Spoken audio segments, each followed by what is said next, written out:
Les questions de liberté et des droits de l'homme, largement débattues au cabinet de la présidente de la Cour constitutionnelle, Marie-Madeleine Boranso, qui recevait des émissaires de la Commission africaine des droits de l'homme.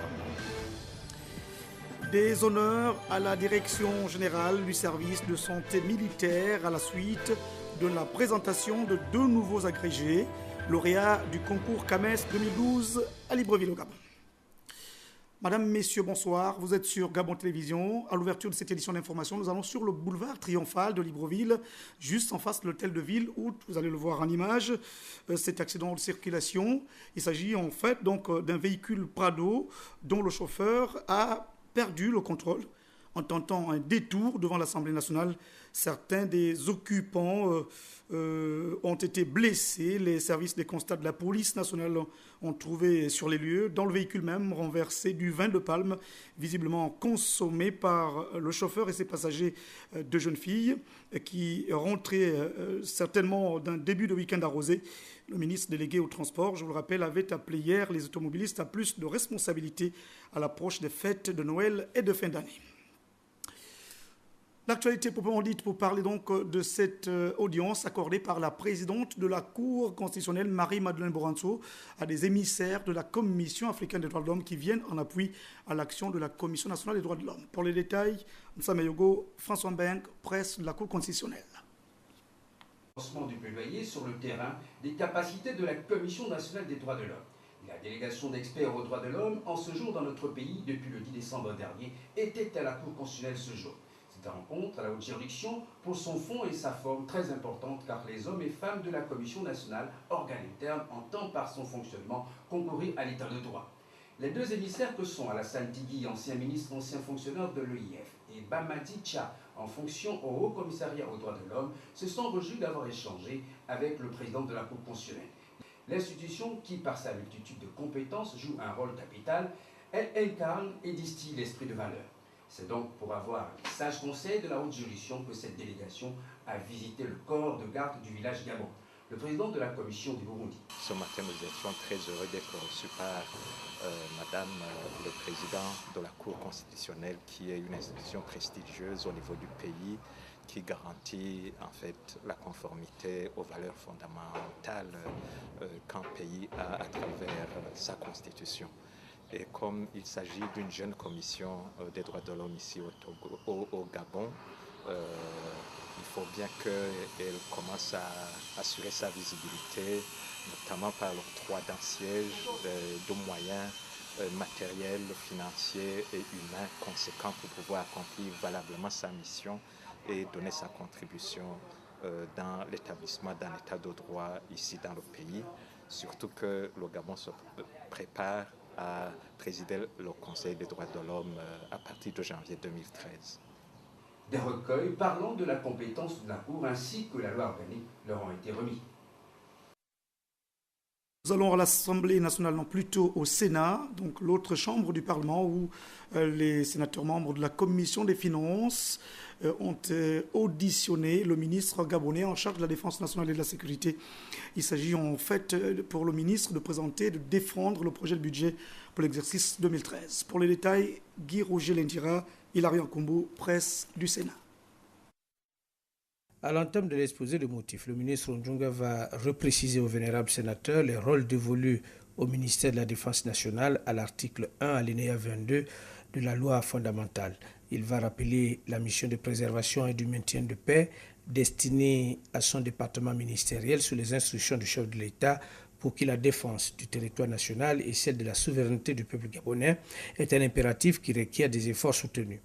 Avant le vif du sujet, le ministre de la Défense rappellera aux élus les profondes réformes et actions engagées au sein du système de la défense depuis 3 ans en vue d'atteindre les objectifs en matière de défense et de sécurité et confirmant ainsi la volonté constante du chef de l'État de renforcer la capacité opérationnelle des forces de défense et de sécurité du Gabon. Pour répondre aux objectifs de défense et de sécurité du Gabon, le ministère de la Défense nationale s'est vu allouer un budget de 140 milliards 353 857 468 francs CFA, soit une baisse de 1,13% par rapport au budget de l'année 2012. Ce budget a été élaboré, dira le ministre Ondjunga, en tenant compte des perspectives économiques internationales, notamment celles des pays de la CEMAC qui bénéficieraient d'un contexte économique favorable et de la mise en œuvre d'ambitieux programmes de développement économique et social avec un taux de croissance de 7,1%. Le budget 2013 de la Défense nationale s'est réparti de la manière suivante. Soldes et main d'œuvre non permanente 65 milliards 963 430 609 francs CFA, soit 47% du budget. Le budget de fonctionnement s'élève à 25 milliards 425 16 797 francs, soit 18,11% du budget. Et l'investissement est à hauteur de 48 milliards 965 410 062 francs, soit 34,89% du budget global. Pakom Rufo Ndjunga, dans son exposé de motifs, précisera aussi au vénérable sénateur que des budgets de fonctionnement ont été créés pour de nouveaux services, police militaire, commandement de la brigade parachutiste, 2e régiment parachutiste et des anciens services encore dépourvus, en l'instar des brigades et pelotons de gendarmerie à travers le Gabon. On notera dans ce projet de budget 2013 des augmentations de crédits pour missions militaires accréditées auprès des missions diplomatiques gabonaises à l'étranger, les écoles de formation et autres entités telles que des inspections générales, contrôle général des forces de défense et de sécurité. S'agissant du budget d'investissement, les crédits ont été principalement alloués aux projets de développement engagés depuis 2010 et dans une moindre mesure aux équipements. Par exemple, 30 milliards de francs CFA sont affectés à la construction des casernes et des écoles, 3 milliards à la réfection des locaux et 15 milliards à l'équipement des forces de défense et de sécurité. En terminant son propos, le ministre de la Défense nationale va rappeler que dans sa vision de hisser le Gabon au rang de pays émergent à l'horizon 2025, le président de la République accorde une importance majeure à la modernisation de l'outil de défense dont le rôle est décisif dans le maintien de la paix, de l'intégrité territoriale, de la sécurité et de la stabilité du Gabon. Il sera annoncé aux sénateurs l'élaboration d'un projet de loi de programmation militaire qui sera présenté au Parlement et va planifier la vie du ministère de la Défense nationale sur plusieurs années avec les grands axes prioritaires de ce département ministériel. Guy-Roger Indira et Hilarion Kumbu de la presse du Sénat qui reviennent demain dans notre édition du soir sur une autre audition, celle justement du ministre en charge des petites et moyennes entreprises devant les sénateurs membres de la Commission des finances et des comptes publics de l'État. Mouila, la capitale provinciale de Langounié, dans le sud du Gabon, a abrité la 3e conférence annuelle des forces de police nationale et c'est le ministre en charge de la sécurité de l'immigration, Jean-François Ndongou, qui a justement présidé les travaux. Pour les détails sur place, Cherel Bongota, Victor Mondouga.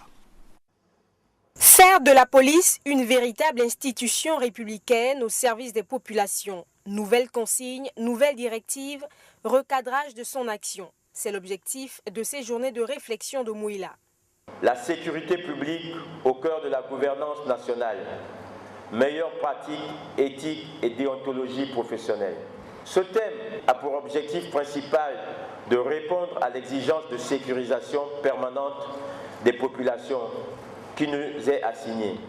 Et c'est d'autant que l'État, par le biais du renforcement massif des effectifs consentis depuis près de 2 ans déjà, joue pleinement son rôle. La réorientation de notre police doit tendre vers le service de l'intérêt collectif.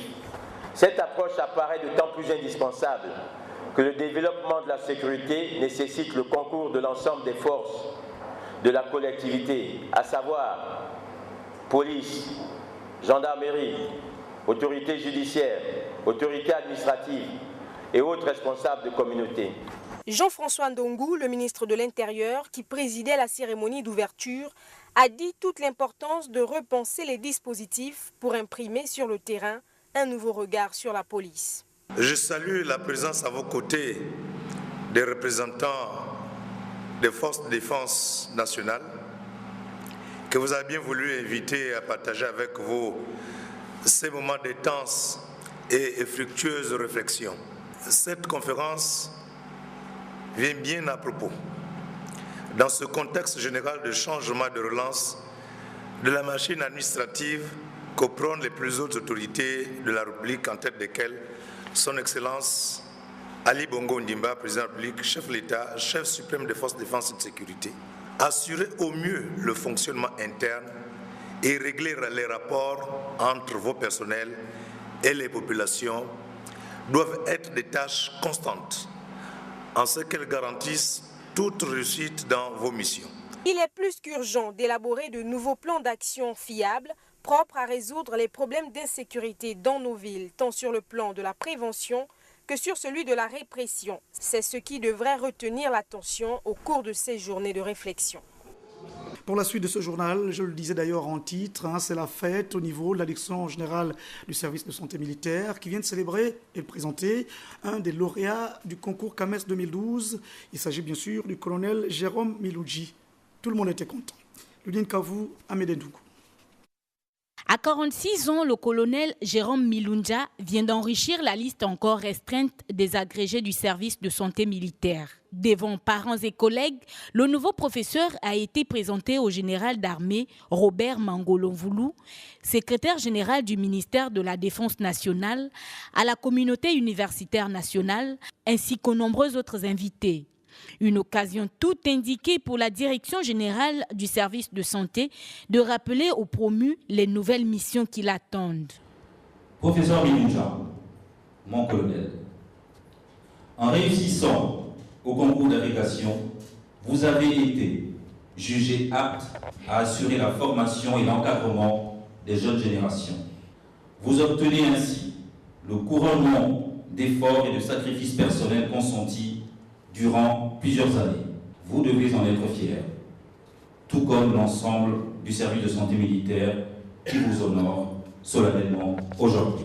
Il faut dire qu'en réussissant à ce concours d'agrégation, le colonel Jérôme Milundja devient le deuxième agrégé dans sa discipline d'autorhinolaryngologie et 7e dans tout le service de santé militaire.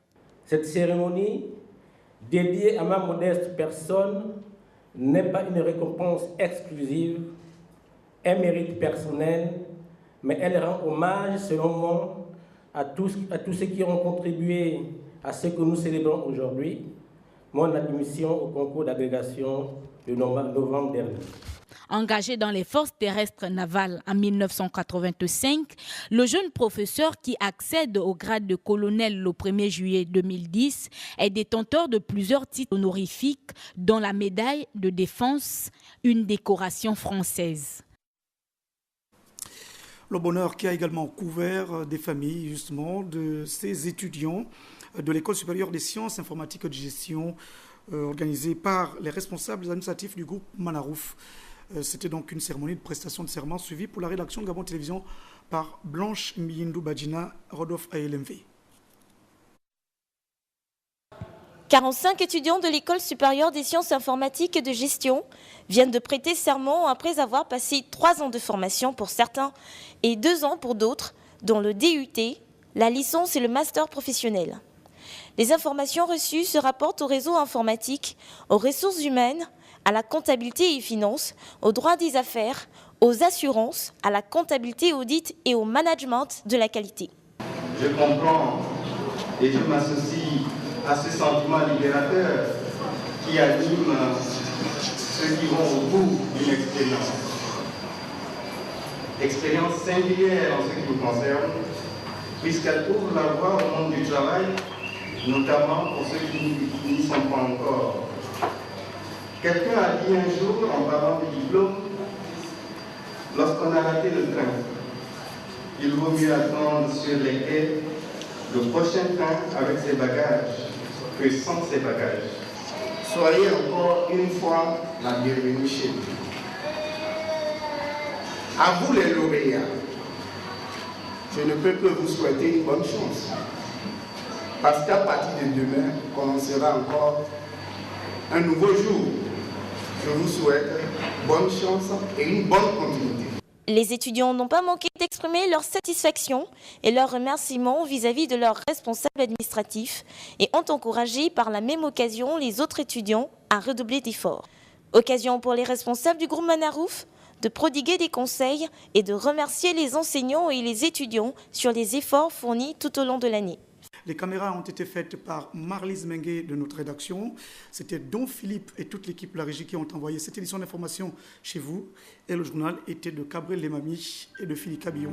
À demain. Bonsoir.